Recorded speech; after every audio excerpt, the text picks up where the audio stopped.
Deixa eu dar o ok aqui. Entrou. Tá, agora eu vou fazer os compartilhamentos antes aqui para a gente poder já entrar ao vivo. Tá, Daniel. Eu vou compartilhar na página do Daniel. Vou compartilhar na página do Daniel e na minha página também. Para a gente poder dar o início aí às atividades. Minuto só que eu já vou puxar o link aqui.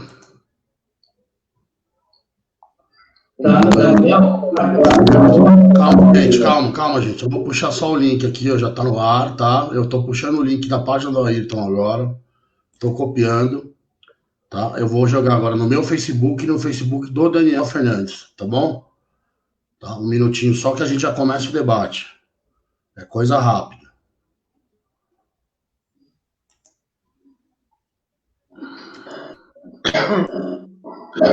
Então, já dei o compartilhamento na minha página Daniel Pereira. Para quem quiser também assistir por lá, pode assistir pela minha página Daniel Pereira. Agora eu vou na página do Daniel Fernandes, tá? E vou deixar o link também lá na página de Facebook dele para que os amigos dele também possam acompanhar via Facebook.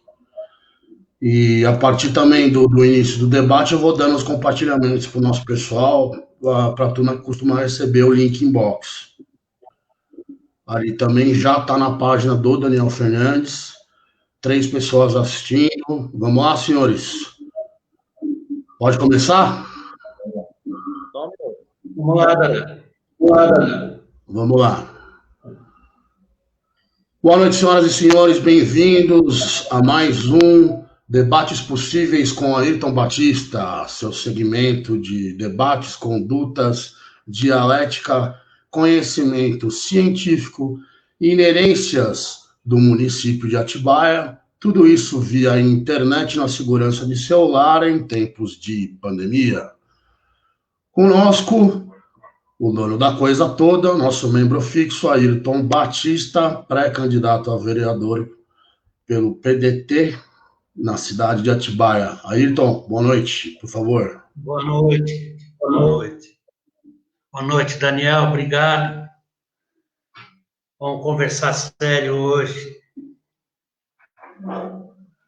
Bom, com orgulho recebemos também aqui nosso querido Daniel Fernandes, ele que é psicanalista, filósofo autodidata, fomentador cultural e fomentador educacional e ativista político.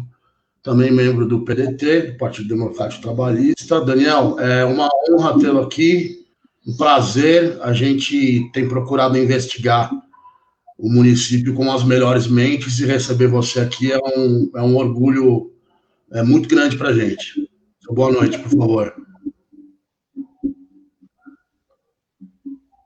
Boa noite, Dadá. Boa noite, Ayrton. Eu agradeço a oportunidade aqui. Essa nova forma aí que a gente está usando para pessoas, né? E por conta da pandemia, a gente acabou mais interagindo de outras formas, temas que nessa gestão o Ayrton vai fazer aí, todas as semanas importantes e, como o nome diz, debates possíveis, né? A gente ouve falar muito de coisas que são muito factíveis, genéricas. Então, eu parabenizo vocês e a todos que estão sempre acompanhando aí as feiras, né? Eu estou muito feliz para participar com vocês. Obrigado, Daniel. Gente, nesse último mês, nesses últimos dias, está repercutindo na cidade de Atibaia a questão da contaminação do córrego do Onofre, responsável pelo abastecimento de cerca de 1/3 da população de Atibaia. Tá? O córrego do Onofre, ele é localizado na Avenida Imperial e ele comporta 3 bombas com uma vazão máxima de 120 litros por segundo, numa vazão média de 100 litros por segundo em 24 horas. Tá? Então, um problema sério em Atibaia. E o que nós vimos do poder público foi aqui simplesmente notinhas de assessoria de imprensa dizendo que as questões sanitárias estão sendo providenciadas. O site divulgou uma nota oficial informando que, mais uma vez, no dia 20 de agosto, houve a necessidade de interrupção emergencial no fornecimento de água em alguns bairros da cidade, por conta da paralisação da captura do recurso hídrico no córrego do Onofre. Contudo, o abastecimento foi restabelecido. Isso no dia 23/8/2020. Tá? Consta essa nota. Semana passada nós tivemos novos interrompimentos e a questão, na minha opinião, está grave. Daniel, eu queria saber de você, você deu uma introdução, falando um pouquinho a respeito dos sistemas de captação hídrica de Atibaia e a questão de recursos, né, também do esgoto, enfim. Se é o suficiente, e se essa autarquia maldita que nos persegue há anos tem dado conta do recado, por favor. Depois o Ayrton, mesma questão. Então,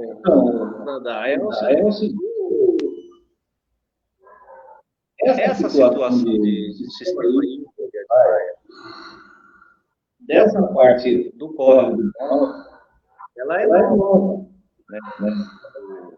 A captação industrial tiver, não sei se chega a 20 anos, mas eu acho que é um pouco menos que isso, né? Então, a parte de captação para o tratamento da ETA 3 aí dos Cerejeiras, ela começou a utilizar as águas do córrego do Onofre há pouco tempo, né? Só que o que acontece? Essa preocupação com o córrego do Onofre, a gente já vem alertando isso, eu, meus irmãos, porque nós somos lá do bairro do Portão, justamente onde são as nascentes do córrego do Onofre, né? E nós crescemos, tivemos a nossa infância toda ali participando do córrego, né? Tendo o córrego como nosso amigo, onde a gente aprendeu a nadar, onde a gente aprendeu a pescar, onde a gente se divertia nas cachoeiras, e era um córrego maravilhoso, né? E ainda é em alguns pontos. Só que, com o passar do tempo, ele foi sofrendo as agressões que o progresso, né? Esse progresso que a gente não sabe bem se é um progresso, né? Ao longo do tempo. Então, a especulação imobiliária, principalmente, né? Essa é a principal, né? A falta de um olhar para a importância do manancial, né? Do poder público, e a conscientização a partir do poder público, né? Então, a gente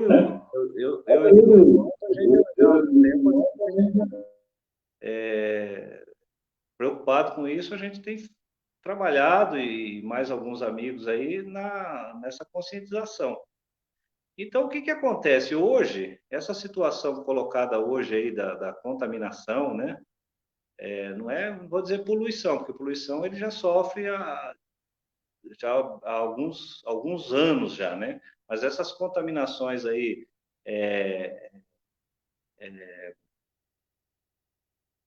pontuais, né?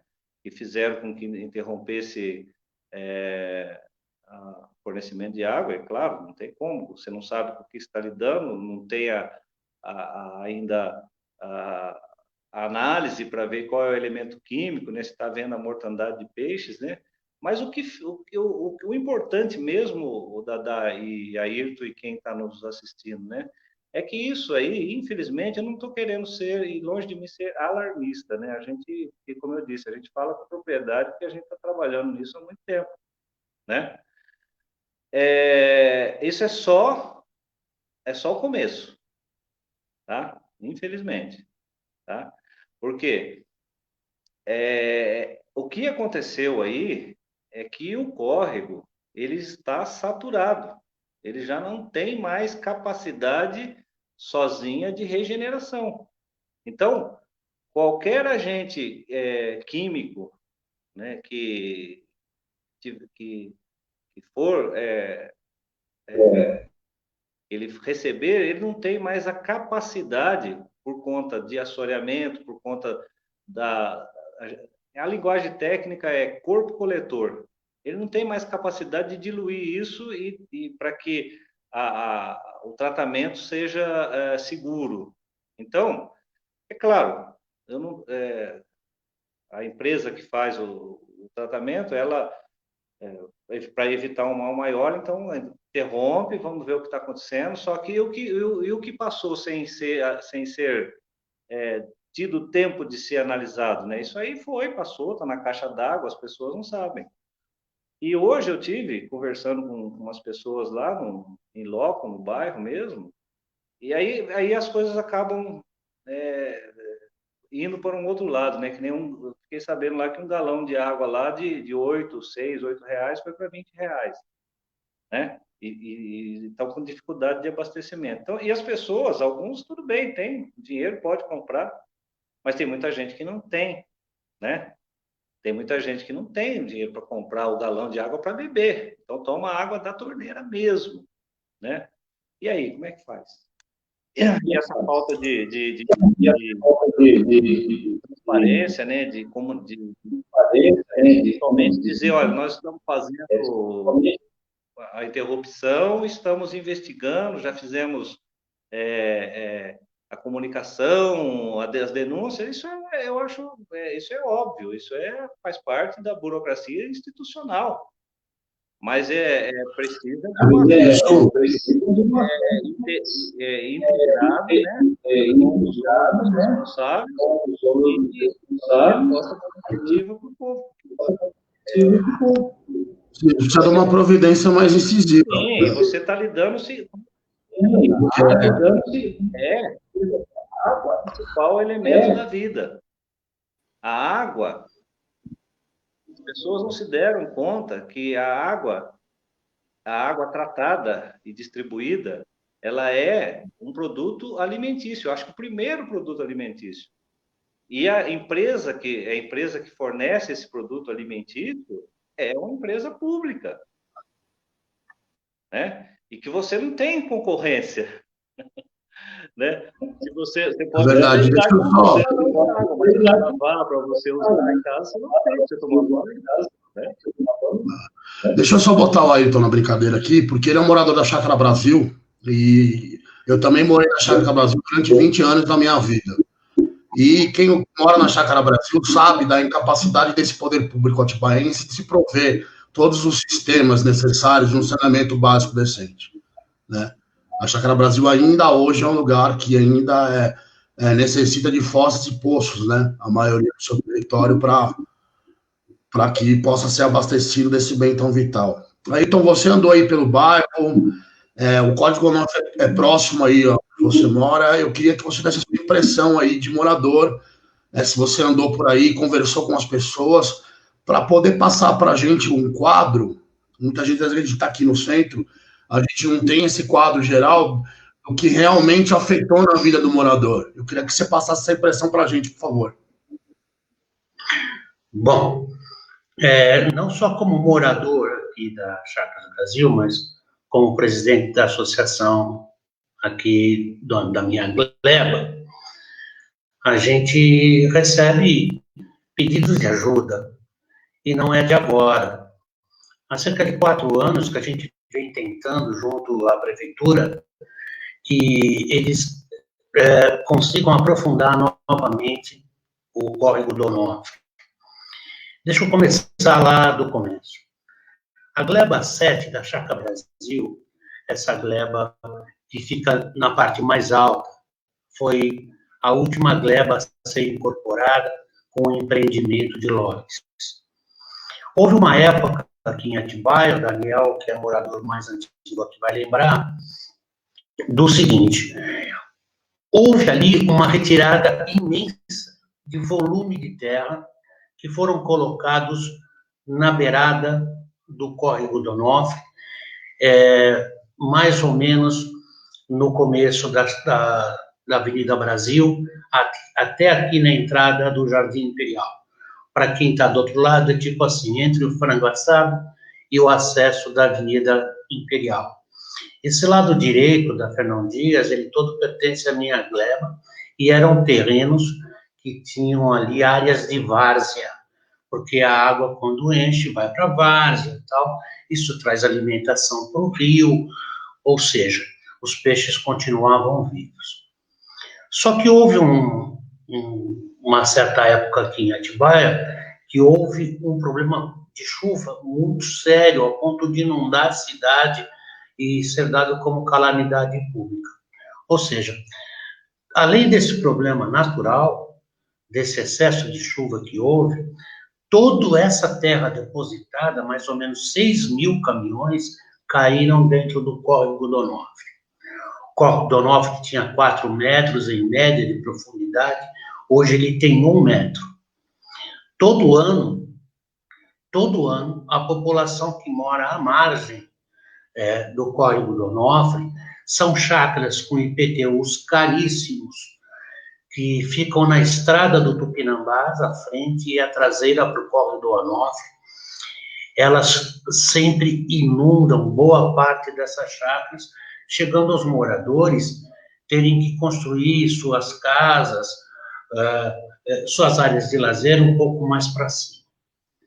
Muito bom. Se não bastasse, passado algum tempo, foi asfaltado todo o Jardim Imperial, que está numa situação geográfica mais alta, e ali foi colocado esgoto. Só que não era permitido ligar o esgoto até que a usina de tratamento ficasse pronta, mas, como sempre, milhares de moradores ligaram seu esgoto. Ou seja, todo o esgoto que vem do Imperial, que vem do Caetetuba, que vem do Cerejeiras, ele, por gravidade, ele cai para dentro do córrego do Onofre. Por quê? Quando chove ou quando dá excesso, eles saem para fora dos bueiros, nessa linha reta que vai até a Nova Alvinópolis, e ali com a chuva isso sai e cai para dentro do rio, jogando fezes e todo tipo de dejeto.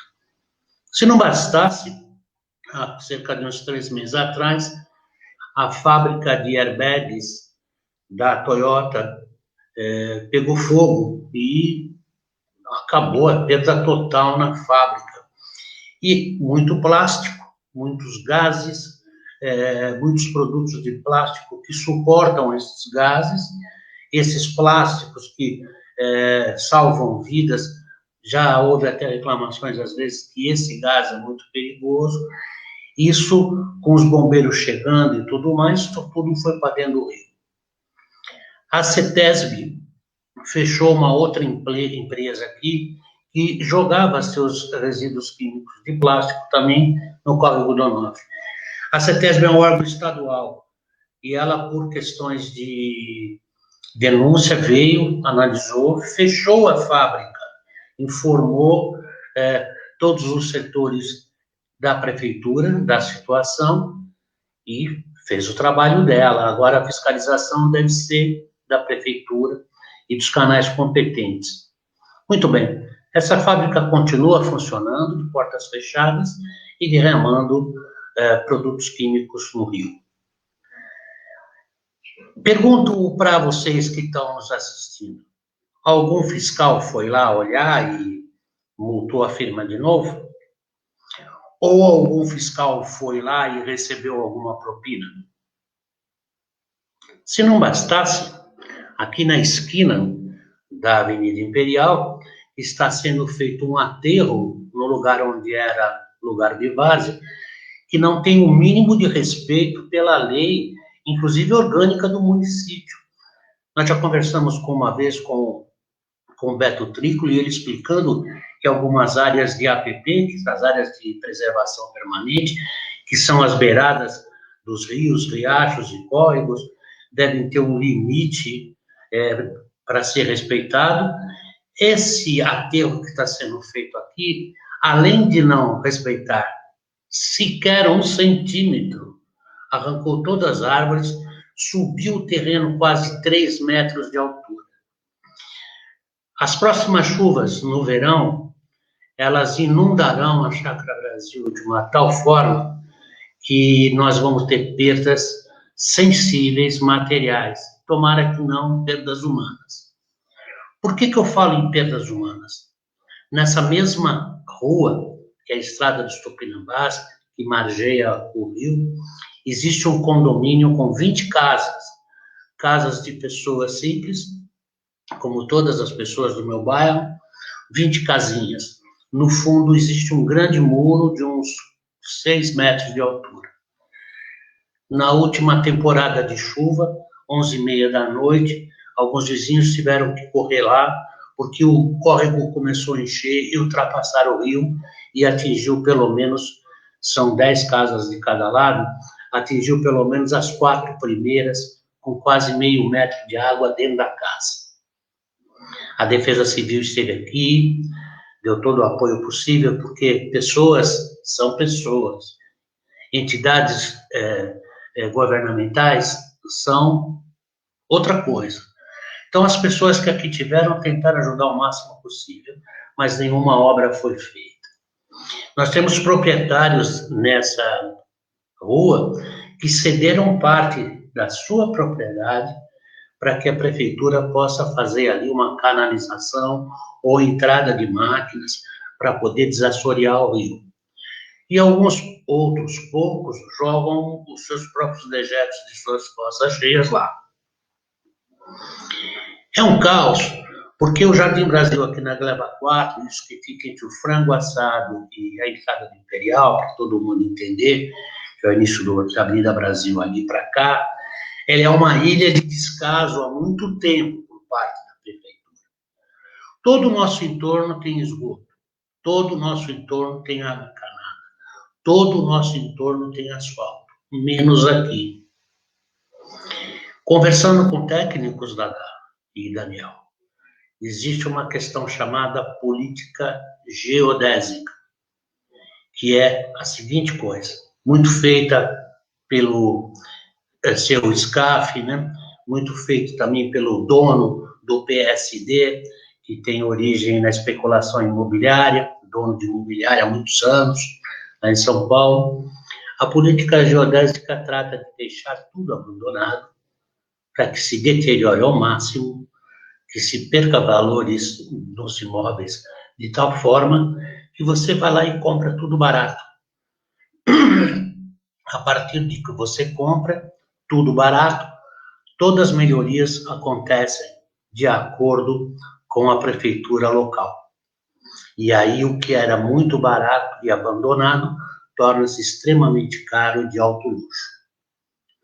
Então isso está sendo feito, por exemplo, lá na Cracolândia, em São Paulo, vários bairros de São Paulo, como o Brás, o Belenzinho, sofreram esse tipo de abandono e hoje nós vemos lá torres sendo construídas com apartamentos gerando em torno de 6, 7 milhões de reais. Ou seja, aquela parte da Anália Franco está tudo vindo para perto do metrô. E os pobres todos indo para o fundo da Zona Leste. E os nossos pobres aqui irão todos para o fundo, lá na divisa de Itatiba, para esses fundos, para dar lugar aí às obras e empreendimentos que o prefeito vai fazer assim que ele deixar a prefeitura, porque há indícios e muitos comentários na cidade que ele está comprando vastas áreas nesse tipo de operação, inclusive com parceiros e em nome de outras pessoas.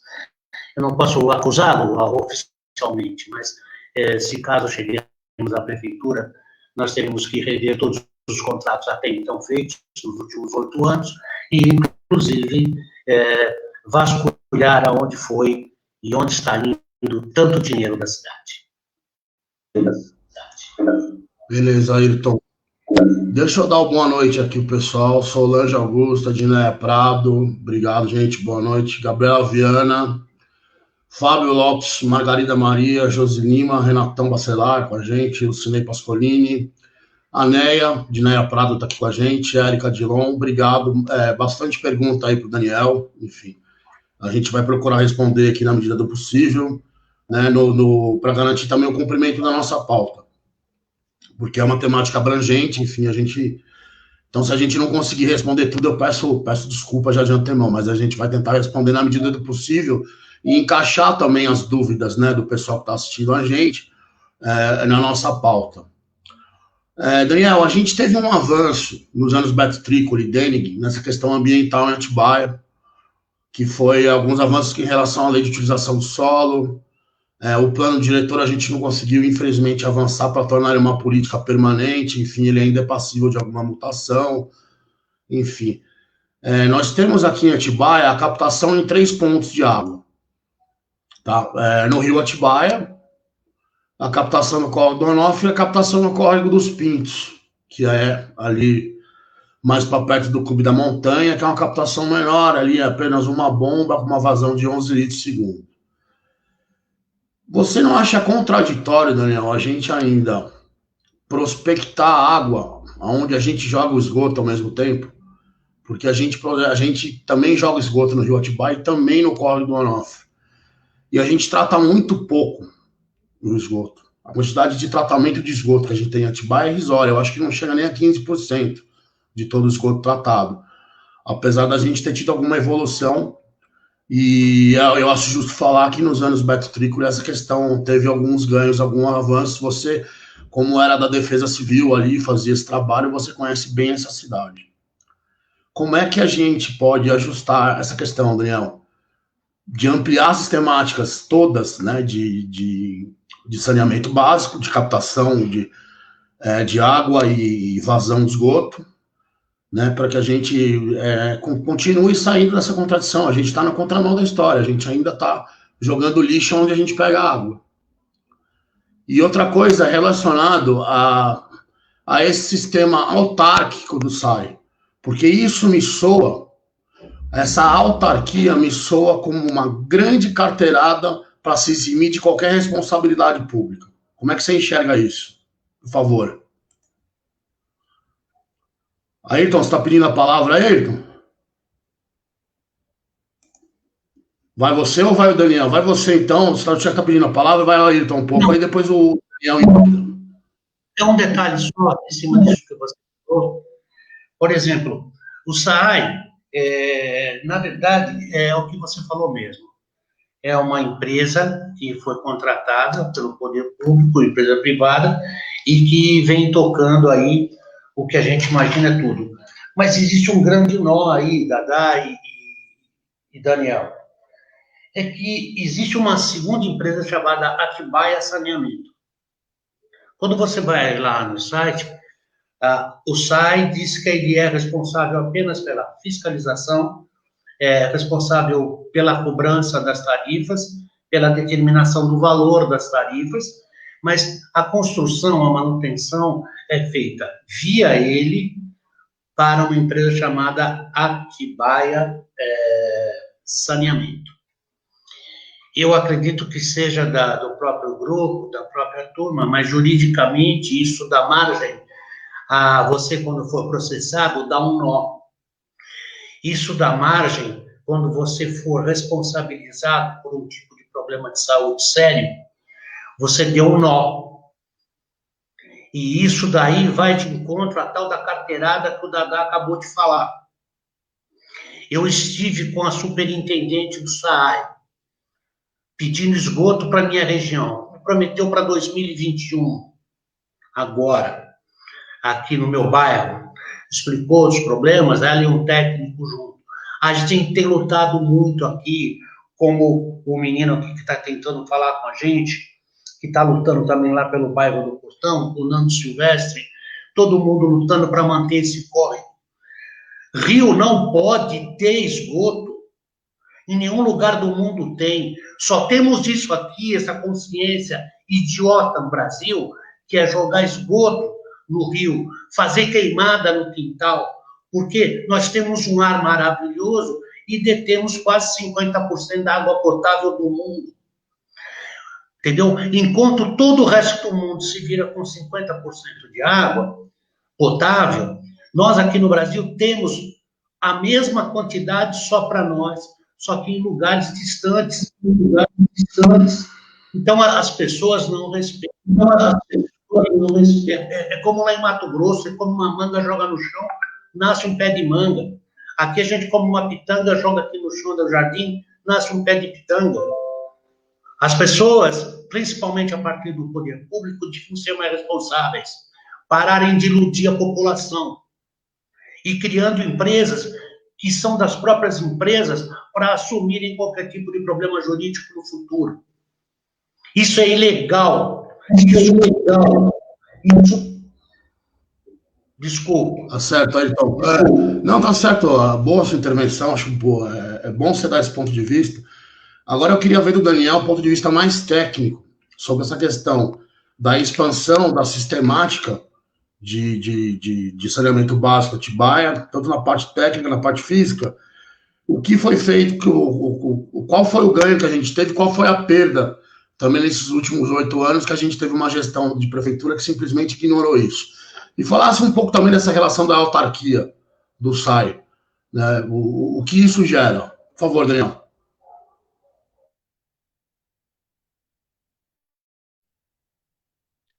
Bom, vamos lá.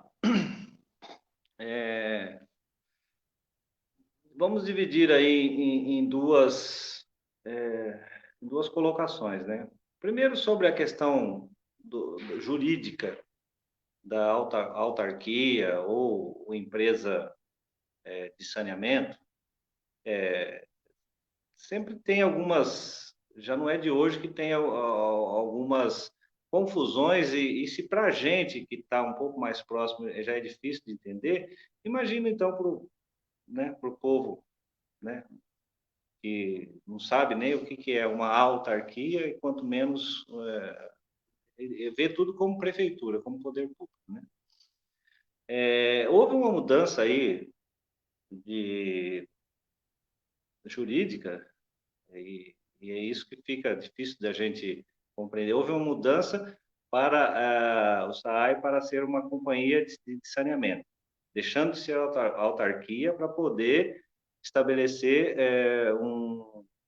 uma parceria público-privada, né, com uma empresa chamada CAB, né, CAB Ambiental, que eu acho que, se não me engano, era da Queiroz Galvão, né, para que essa empresa ficasse responsável pela construção e o tratamento, captação e tratamento do esgoto da cidade, a instalação das estações de tratamento de esgoto, né? À época, a gente bateu contra isso, que esse modelo não funcionava, e principalmente em relação à própria empresa, né? Que já havia vários denúncias em Goiás, eu não vou lembrar agora de cabeça exatamente, mas que não tinha dado certo, não tinha cumprido com o contrato. Nessa esteira ainda estava começando a questão das denúncias das empresas a respeito da Lava Jato e tal. Então essas empresas também estava na cara que isso, né, com perdão da palavra, falando de esgoto, ia dar merda. Só quem não queria ver, que não, né? Muito bem, Dadá, isso foi no final do governo Denig. Eu situar no ano assim, eu não sou muito bom, mas 2007, né? E houve essa aprovação para primeira mudança de pessoa jurídica, né? Do SAAI como autarquia, né? Para poder celebrar essa parceria público-privada, que não avançou. As pessoas que acho que negócio de 30 milhões de reais, alguma coisa para implantar, para ter, acho que 100% aí do esgoto em 10 anos. Eu acho que isso não foi feito, né? E eu não vi ninguém até agora falar nada a respeito disso, né? Então, falta uma transparência nisso, né? Tá havendo a ampliação da capacidade, né, e já muito atrasada, né, da estação central, a que se chama de ETA 1, né, que já, desde que o SAAI existe, no centro da cidade, onde é o SAAI, né? Uma obra também extremamente necessária, porque a cidade vai crescendo e vai ter que ter mesmo essa ampliação, né? Isso é uma coisa, né? Você perguntou a respeito também você fez a colocação a respeito de captação e nós estamos, na verdade, assim, nós estamos tomando o nosso próprio esgoto, né? É meio desinteligente isso. Então você joga o seu esgoto no rio e depois você pega essa mesma água, vai tratar para poder estar usando. No mínimo é desinteligente isso, né? Então eu penso que o poder público, as políticas públicas, né, na verdade, que elas, para serem implantadas, elas não são assim do dia para a noite, né? Tem que começar, né? E esse atual governo, nesse quesito, não adiantou só fazer ampliação, levar água, precisa levar água e também tratar o esgoto. E também não é só levar água, precisa levar água e ter planejamento para que isso se mantenha. Porque o bairro aí o bairro mais novo dos últimos 12 anos, o Nova Atibaia, já está totalmente adensado. Já saiu um loteamento atrás. A água é a mesma, né? A estação de captação e tratamento vai ser a mesma. E, se tratando do córrego do Onofre, ele não dá conta. O Dadá e Ayrton, e para quem está nos ouvindo, isso não estudos técnicos, né? E eu tô até com material aqui que falar não é. Depois eu até posso postar aí para o pessoal ver. Não é coisa da agora, de 2003, 2003, hein, são 17 anos, né? Que a gente e é um estudo feito pela USP, né? Eu posto aqui depois para vocês e distribuo. A gente participou, ajudou aí junto ao desenvolver esse trabalho. Mas eu chego a dizer para vocês com tranquilidade, se não começar alguma coisa agora, não é daqui a 1 ano ou 2 anos, é agora, não é de preservação, né? Porque você preserva alguma coisa que está lá, que está pronta. É de regeneração, recuperação, tá? Do córrego do Onofre, daqui, na melhor das hipóteses, em 10 anos, essa região da cidade que hoje tem 1/3 da população, ou algo girando em torno de 40 mil pessoas, daqui a 10 anos, isso aí pode ir para 50, 60 mil pessoas, não vai ter água. Pelo menos não é essa água do córrego do Onofre.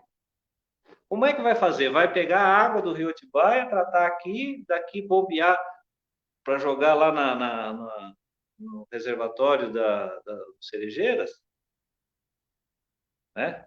E não é só. E outra coisa, não é só a questão da água. Não é só a questão da água, né? É a questão que envolve você matar um rio que é fonte de vida, transformando ele num canal de esgoto.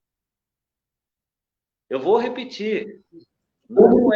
essa questão que aconteceu nesse último mês aí, de 3 vezes consecutivas, é só o começo.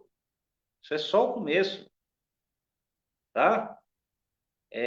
Se o pessoal não se mobilizar e não fizer pressão para começar agora, gente, vocês, sem água, A gente, a gente vai ver as consequências daqui 20 anos. Agora, só para a gente ter uma ideia de quanto Atibaia está atrasado, durante a crise hídrica que afetou o estado de São Paulo, e que foi um termo da moda muito utilizado de maneira eleitoral, enfim, de sensacionalismo pela imprensa, a cidade de São Paulo só prospectou a água da Billings, eu acho que só em 2 ou 3 ocasiões. Isso a cidade de São Paulo. Tá? A cidade de Atibaia, há anos, ela prospecta a água do rio Atibaia e joga esgoto no rio Atibaia, sendo uma cidade que se enquadra na lei de distância, sendo uma cidade empenhada numa área de proteção ambiental e uma cidade que é tida como parte integrante do circuito das águas. Nós temos a água Atibaia sendo vendidinha nos bares por aí. E a gente continua pegando água onde joga o esgoto. E a cidade de São Paulo inteira, com seus 20 milhões de habitantes, nisso é mérito da Sabesp, eu acho que tem que tirar o chapéu para a Sabesp nesse sentido, eles não prospectaram a água da Billings, a não ser em situação de emergência, por 2 ou 3 vezes. Olha como a gente está atrasado. Olha como o nosso poder público fez descaso. Olha como a gente sentou em cima do berço esplêndido e a gente não olhou para o desafio que era Atibaia. Porque não é só a água, como você falou, é o mioma ao redor. É o agronegócio que vai ser afetado lá do Maracanã. O plantador de morango, o plantador de flor. Enfim, quais são essas substâncias que foram jogadas no córrego? Né? Isso vai afetar o quê? E a longo prazo? Como é que vai ficar o mioma? Manda lá, Ayrton. Queria botar você na conversa. Qual que é o descaso desse nosso poder público? Daniel, continua aí, Daniel. Vai, o Daniel está pedindo a palavra aqui, perdão. Vai lá, Daniel, depois eu coloco o Ayrton para completar a tua fala. Então, você lembrou muito bem, o Dadá. Assim, você falou assim, ó, nós temos 3 pontos de captação de água em Atibaia. Na verdade, eu considero só 2, tá? Que é o do rio Atibaia e do córrego do Onofre. Porque a parte que capta a água lá no bairro do Portão, ela é muito pequena, né? Então, o atendimento ainda lá é muito pequeno.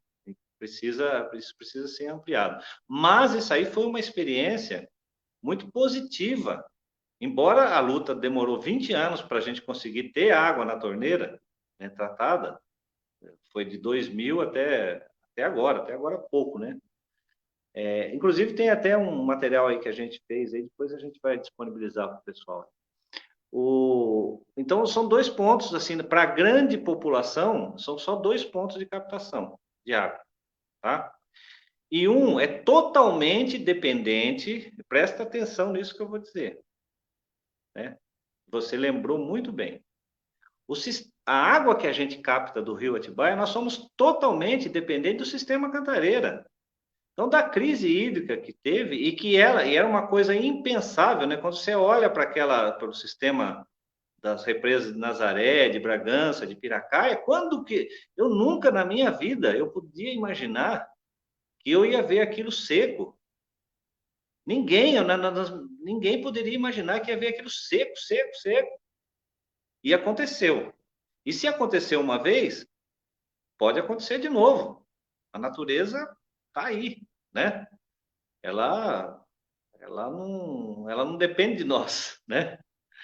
Então é o seguinte: se acontecer uma vez, pode acontecer de novo. Então nós, a grande maioria das pessoas depende dessa água. Então nós tivemos o racionamento, porque as águas do rio Atibaia,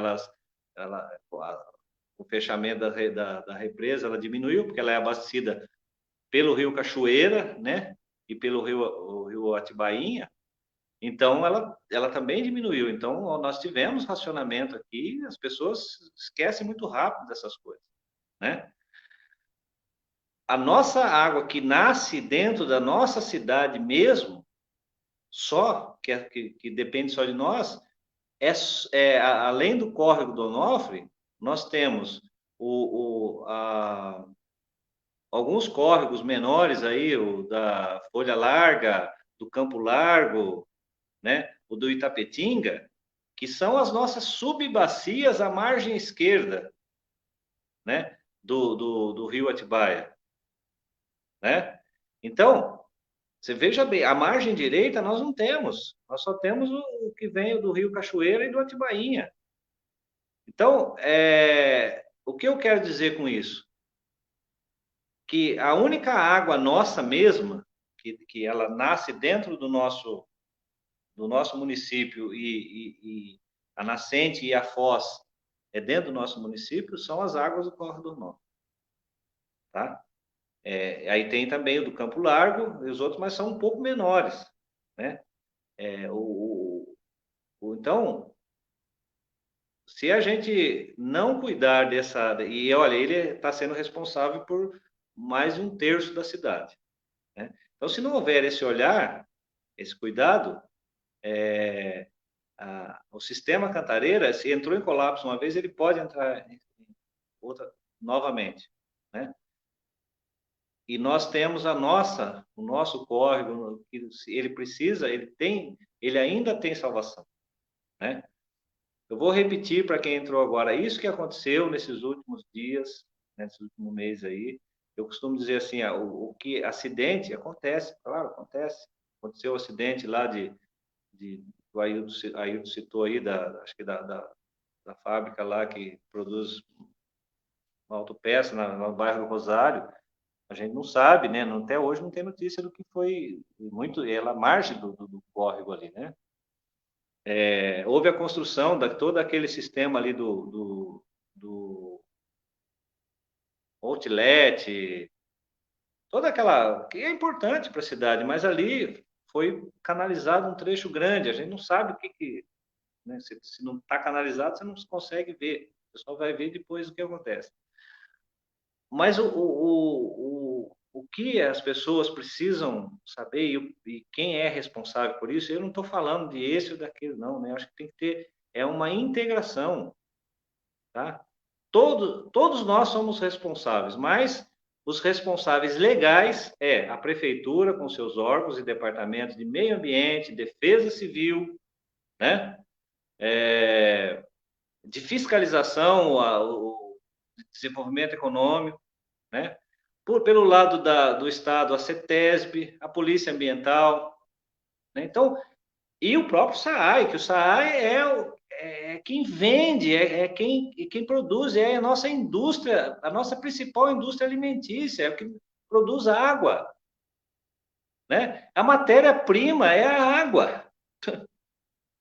Boa ou ruim é a matéria-prima que ela capta, trata e nos vende.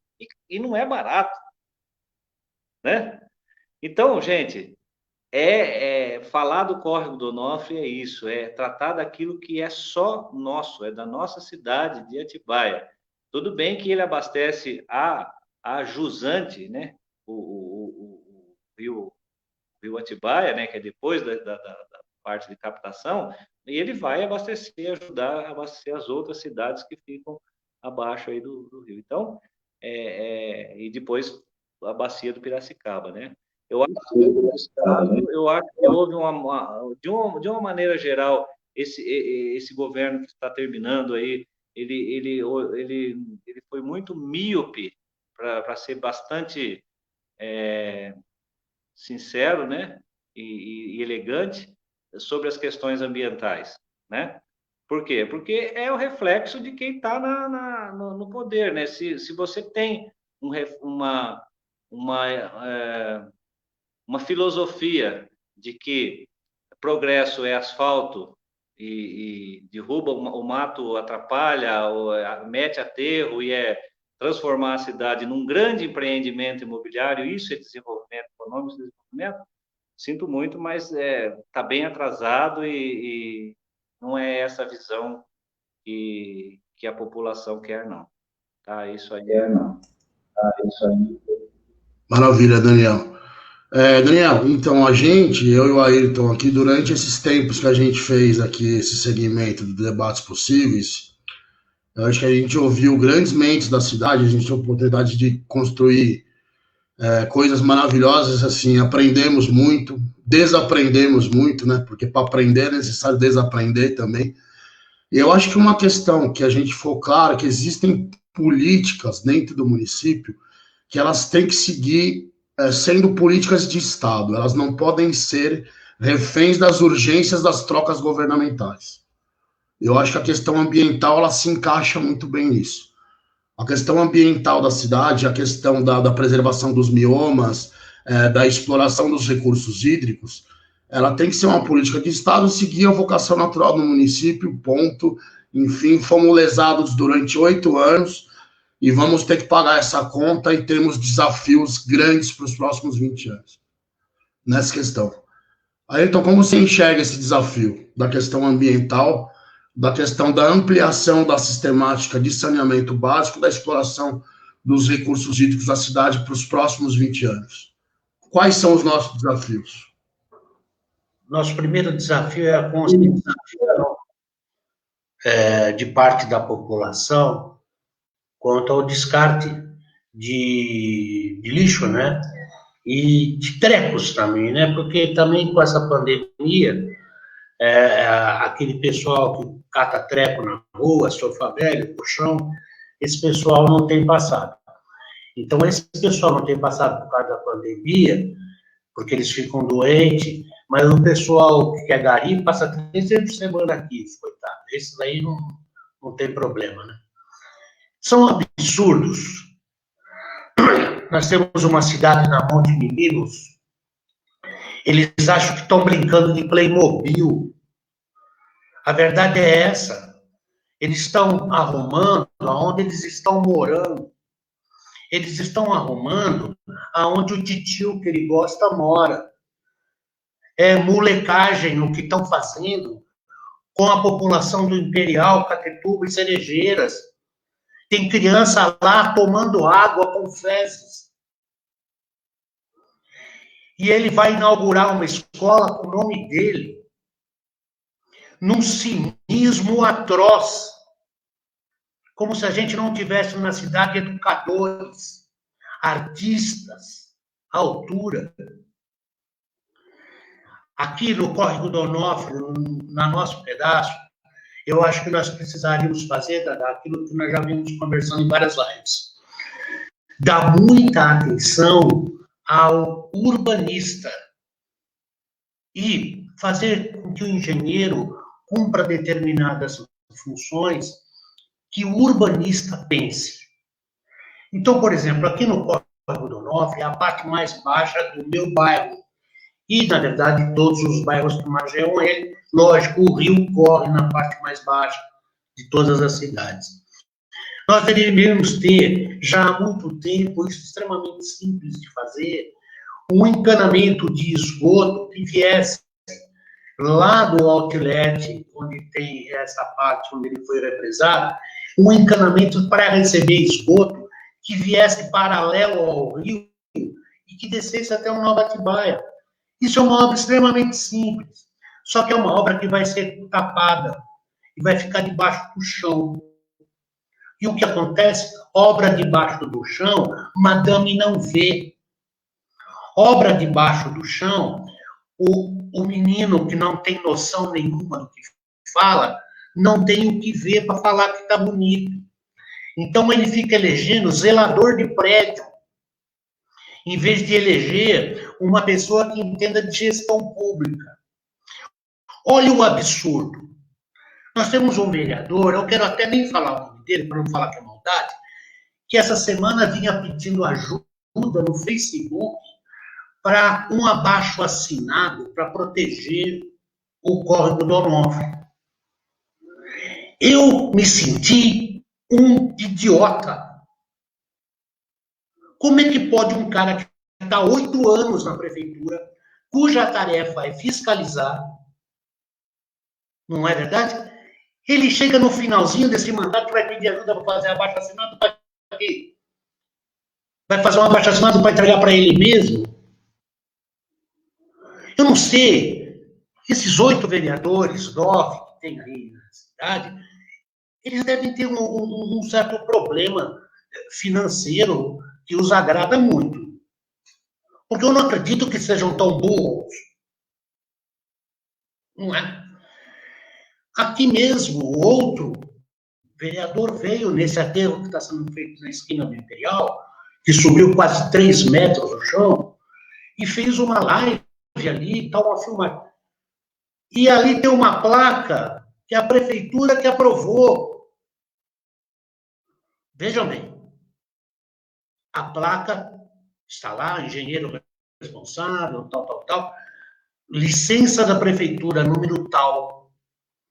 A prefeitura deu a licença e ele vem fazer live aqui no meu bairro. De 4 em 4 anos eles fazem isso mesmo, né? De 4 em 4 anos aparece.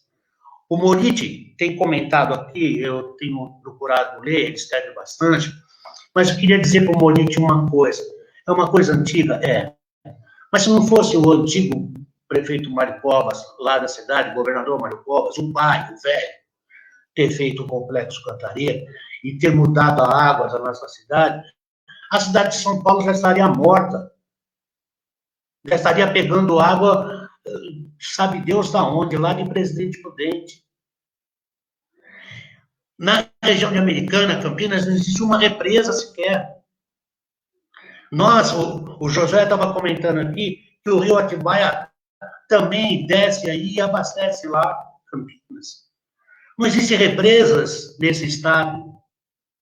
Porque para fazer represa tem que fazer encanamento vai debaixo da terra, eleitor não vê. Então, é essa noção, é esse entendimento simples que eu quero passar para o eleitor na próxima eleição. Vote em pessoas que pensem, que têm condição de defender você, teu filho, teu neto, teu bisneto, porque fazer ações imediatas, bonitinhas, plantar um jardim, é para 3, 4 meses. Nós temos que fazer ações de Estado, ações que durem várias vidas, que protejamos nosso meio ambiente. Nós temos 70 cidades no estado de São Paulo que têm categoria de distância. 70 cidades com categoria de distância. Elas recebem todo ano uma verba equivalente a 300 milhões de reais do governo do estado de São Paulo. Todo ano, o governo do estado de São Paulo, através de um comitê, define quem mantém a categoria de distância ou não. Entra outra ou não. Ou seja, se nós perdemos nossa categoria de distância, nós vamos perder também esse dinheiro. Nós estamos perdendo muito dinheiro. Eu quero só falar para o Moriti uma coisa aqui, para ele pensar comigo e nos ajudar. Moriti, quem é a superintendente do SAI? Ela é a esposa de um dos caciques políticos da região. Tem competência? Ou é esposa? Essa tal de empresa, Saneamento Atibaia, qual é a dela? Por que o SAI, ele fiscaliza a obra, ele determina prioridades, define investimento. Essas empresas privadas que pegam água e esgoto para cuidar, elas não devem esquecer que quando elas chegaram, já existia debaixo da terra um patrimônio. Eles pagaram por esse patrimônio o esgoto anterior, os canos anterior, o que já havia na cidade deles. A partir daí, o que eles fizeram? Quem fiscaliza? Quem fiscaliza é a Câmara Municipal, senhor. Ah, como é que um cara que trabalha uma vez cada 15 dias vai fiscalizar? Como é que um cara que está cuidando das vans dele vai poder sair por aí fiscalizando? Como é que o cara vai deixar lá o salão de barbeiro dele e se preocupar com a cidade? Ah, se dane. Agora, salário todo mês eles pegam, em vez de trabalhar todo dia, para que a gente mantenha a condição de distância climática, para que a gente mantenha a saúde das nossas crianças, para que a gente mantenha a saúde dos nossos idosos, para que a gente tenha mais mobilidade urbana. Falando nisso, a mobilidade urbana, tem um empreendimento aqui na esquina, ao contrário, do lado contrário do Frango Assado, na Fernão Dias, que está vendendo terrenos indo contra a própria lei orgânica do município. E eles foram dedurados, né? Aí o chefe da mobilidade urbana mandou os fiscais tudo lá, eu vi, estava lá. Eles continuam vendendo. Ou seja, o comércio está generalizado, a rachadinha está generalizada na nossa cidade. Senhores, vocês vão ver o ano que vem o que alguns candidatos, vereadores, até prefeito, vão estar milionários ano que vem. Eu acho que vocês precisam pensar melhor. Aí, então, Eu acho que vocês precisam pensar melhor na hora de falar. é isso aí. Vou mandar um abraço aqui pro meu grande amigo Muriti Neto, que entrou aqui, jornalista. Esse eu tenho orgulho de chamar de colega. É um cara que tem um conhecimento profundo sobre a cidade, sobre coisas interessantíssimas, né? Nos esclarecendo alguns acontecimentos ali do ponto de vista histórico do município nos últimos anos. Grande abraço, meu irmão. Eu espero poder te ver bem em breve aí quando terminar essa pandemia. Gente, o Ayrton colocou uma questão muito interessante mesmo, que o desafio da gente vencer essa questão ambiental nos próximos anos passa pelo planejamento urbano. E é fundamental. E passa também pela questão educacional, né? Da gente ter um cidadão mais consciente em relação à sua função nessa área. Daniel, eu queria que você fizesse suas considerações finais, por favor. A gente está passando aqui já de 1 hora de live.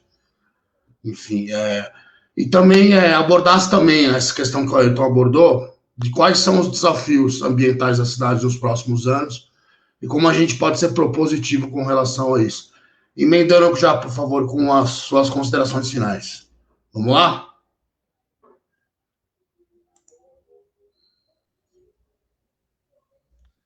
Bom, vamos lá. Bom, os desafios, foi como eu disse, não são para... eles não são para... são para ontem, né? E não é só a questão do córrego do Onofre, não. É que a gente aproveita ficou essa polêmica aí e as pessoas são atingidas, então o assunto traz e é ótimo. Não é ótimo que aconteça isso, é evidente que não. Mas para chamar a atenção, então a gente debater sobre isso, de como a questão ambiental foi deixada de lado, totalmente de lado, nos últimos 8 anos, né? Nos últimos 12 anos, vamos colocar assim, para sermos um pouco mais justos, né? E os desafios, como você disse, eles têm que ser, o desafio é de todos, né? Não é de um departamento, não é é uma política, de um planejamento para longo prazo e que ele seja perene, com pessoas realmente sensibilizadas. Acho que a palavra não é nem consciente, né? Eu acho que é sensibilizadas, né? Primeiro com a vida, com o ser humano, né? Então, chega de transformar a nossa cidade num grande empreendimento imobiliário, achando que isso é desenvolvimento. Pode ser desenvolvimento de alguns, econômicos de alguns, né? Mas de desenvolvimento humano está totalmente à parte. Hoje eu ouvindo uma moradora do Alvinópolis,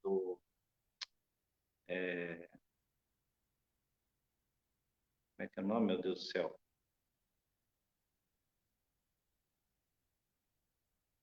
Bairro Novo, Atibaia. Nova Atibaia. Nova Atibaia. Nova Atibaia.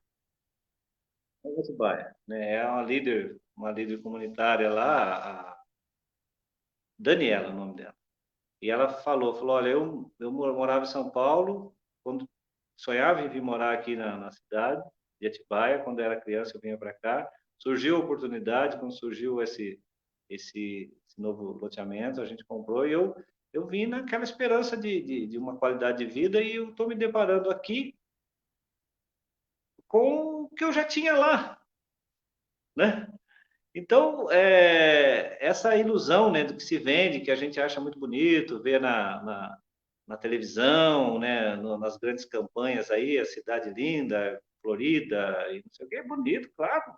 Evidentemente, a gente quer que não gosta de coisa bem arrumadinha e bem limpinha, mas isso aí é obrigação, gente. Zeladoria, limpeza é obrigação, nós não estamos fazendo favor nenhum para a gente, né? É o mínimo, né? É o mínimo. Custa muito caro morar aqui em Atibaia, né?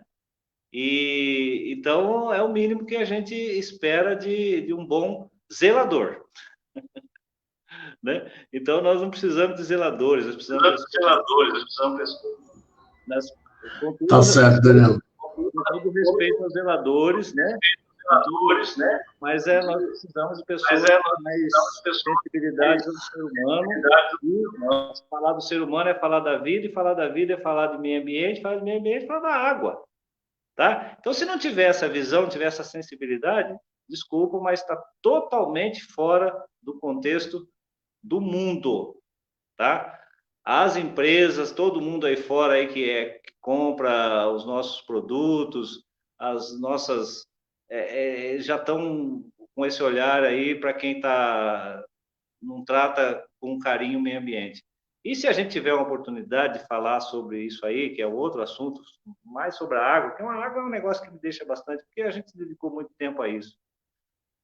Só vou deixar um ganchinho aqui para, se tiver uma próxima conversa, sobre o que é o interesse econômico em relação à água, né? Sobre o que pouca gente ouviu falar, e quando você fala da parte da educação, que é principal, é onde a gente batalhou muito, eu conheço profundamente, eu idealizei, fui fundador da primeira escola socioambiental construtivista de Atibaia. O Dadá conhece, seu sobrinho estudou lá, que ficava, inclusive, o córrego do Onofre cortando ela pelo meio, né? De 2003 a 2013, né? Então, a gente conhece, sabe, eu vejo os resultados do que foram aquelas crianças que passaram e tiveram essa visão. Hoje são pessoas assim que, nossa, eu tenho, né, não sei nem o que falar de tanto orgulho que eu tenho dessa moçada aí, que hoje está aí, são engenheiros e profissionais de diversas áreas, então, pela cidade e pelo mundo aí, né? Então, a gente teve esse diferencial. E quando eu falo dessa questão da educação, é preciso sensibilidade. Educação não é prédio também, mas é muito mais uma outra visão. Educação ambiental de verdade, não o que eu vejo fazer aí, que está muito mais para uma gincana, né? Essa conversa aí de município verde e azul, isso é tudo papo furado, é uma gincana, né? Não faz de conta. Então, a educação ambiental colocada como dentro do planejamento educacional do município de Atibaia, isso sim, e que seja uma coisa permanente, tá? Porque é disso que depende a nossa vida aqui no planeta. As minhas considerações finais são essas, um abraço para todo mundo, um agradecimento muito para o Ayrton, para o Dadá aí, dessa oportunidade da gente estar falando, né? E a todos que estão aí assistindo, muito obrigado. E depois aí nos comentários aí eu vou responder um a um sobre algumas perguntas que tiveram. Tá bom, pessoal? Muito obrigado, valeu. Obrigado, valeu. Obrigado, Daniel. Prazer falar com você, enfim, coloca a questão de uma forma extremamente didática, clara, objetiva. Enfim, a gente tomou uma aula aqui, mais uma vez a gente se desconstruiu e aprendeu um pouco. Eu acho que isso é o grande debate. O debate é aquele que a gente diagnostica, não faz só o diagnóstico, mas a gente consegue ser propositivo também e construir uma dialética que é fundamental nesse momento que a gente vive de trevas aí no debate público. Tá? Muito obrigado. Aí, então, quer acrescentar alguma coisa, fazer suas considerações finais? Você que manda o negócio aí, cara. Fica à vontade. Eu só queria agradecer ao Daniel, acertar o nome do Moriti aqui, que é Moriti, que você falou direitinho. Eu vou tentar responder algumas questões também aqui na medida do possível. Agradeço a participação de todos. Eu queria também comentar com vocês rapidamente que talvez o Daniel seja o último convidado nosso, depois nós vamos conversar melhor com o Dadá e eu, o último convidado que fecha essa série de pessoas ilustres que vieram conversar com a gente, né? Foram tantas que eu não quero nem falar para não esquecer de nenhuma, depois a gente faz uma relação nessas últimas terças-feiras. Dia 12 agora é a convenção do PDT, onde nós vamos escolher nossos candidatos a vereador, a vice e a prefeito. Então, a partir de segunda-feira, nós estaremos oficialmente, em termos de partido, juridicamente existindo. E aí poderemos comentar melhor sobre alguns projetos que nós temos, porque projetos são coisas que a gente fala aqui, às vezes dá uma ideia, e o outro lá, que na barbearia, ele pega o pedaço e vai lá na câmera e faz um projeto que fala que é dele, mas ele não sabe nem do que está falando. Procurem votar, gente, em pessoas que tenham condição de conversar com você. Pessoas que querem trazer não só o problema, mas como o Dadá fala, trazemos soluções, trazemos algo propositivo, ou seja, algo que melhore para todos nós. Eu não acredito numa cidade onde tenha um lado horrível, empregado, vivendo quase que num sistema escravagista, e o outro lado da cidade ser um paraíso. Isso não existe em lugar nenhum do mundo, em consciência sã nenhuma do mundo. E olha, muitas áreas da cidade que estão extremamente verdes e lindas ainda, já estão comprometidas com grupos de empresários. Nós estamos levantando isso. E no momento certo, nós vamos reclamar com quem de direito. Nós não vamos nos calar, em hipótese alguma, seja quem seja. Então, boa noite a todos. Obrigado. Obrigado, Laura. Obrigado, Daniel. Um beijo na Josi. Muito obrigado mesmo. E que honra ser irmão do Josué. Amém? Um beijo para você. Honra ser irmão do Josué. Gente, obrigado a todos. Assim, foi uma jornada muito legal. A gente ter essa fase de oitivas de especialidades aqui no Debate Possíveis. Iniciamos esse trabalho ali. Foi uma ideia que veio durante a pandemia, que começou ali pequenininha, mas foi crescendo, que hoje já está fazendo seu barulho aí na cidade. Obrigado por todo mundo que passou por aqui. Gabriel Paes, Paulo Malvasi, Gilberto Santana, Beto Trícolo. Tivemos a oportunidade de ouvir 2 ex-prefeitos da cidade. Enfim, tanta gente. Professora Iete Rodrigues, debate maravilhoso com ela. Marcelo Moreno, Coronel Ernesto. Enfim, acho o Capitão Vanderlei Tulan também, uma live sensacional. Me desculpe se eu estiver esquecendo de alguém aqui. Denizar Sandoval, falamos sobre o papel da imprensa. Enfim, o nível foi altíssimo, foi espetacular, enfim, muito feliz de ter feito isso aí. Queria minhas considerações finais é o seguinte, olha que interessante o Muricy entrar aqui. Legal o Muricy, porque fala um pouquinho sobre o papel da imprensa na participação dessa questão do Onofre, que os dois grandes portais de notícia de Atibaia, sabe o que fizeram? Simplesmente replicaram a nota oficial do SAI. Olha que jornalismo legal, né? Os dois principais portais de notícia da cidade replicando nota de assessoria de imprensa. Mas eu queria dizer para o seguinte, para os jornalistas dessa cidade, que são os office boys, os meninos de recado do senhor Menino do Gás, para os office boys do Menino do Gás, dizer que nós, jornalistas, nós estamos voltando. Eu, Muricy, Denizar, Davi Boal, Paulo Buller, a gente vai estar de volta aí, viu? É um recadinho para os assessores do Menininho do Gás. Vocês vão perder. Boa noite, gente. Obrigado. Valeu.